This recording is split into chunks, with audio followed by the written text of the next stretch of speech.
லவ்வாயணம் எழுதிடச் செய்வோம், நிலவில் கூடி கவிதை படிப்போ.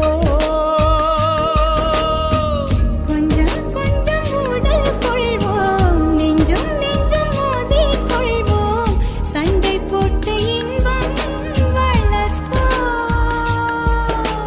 சொல்லாயோ சொலிக்கிளி, சொல்லும் முந்தன் ஒரு சொல்லி ஒன்று பூசல்லாடுவே.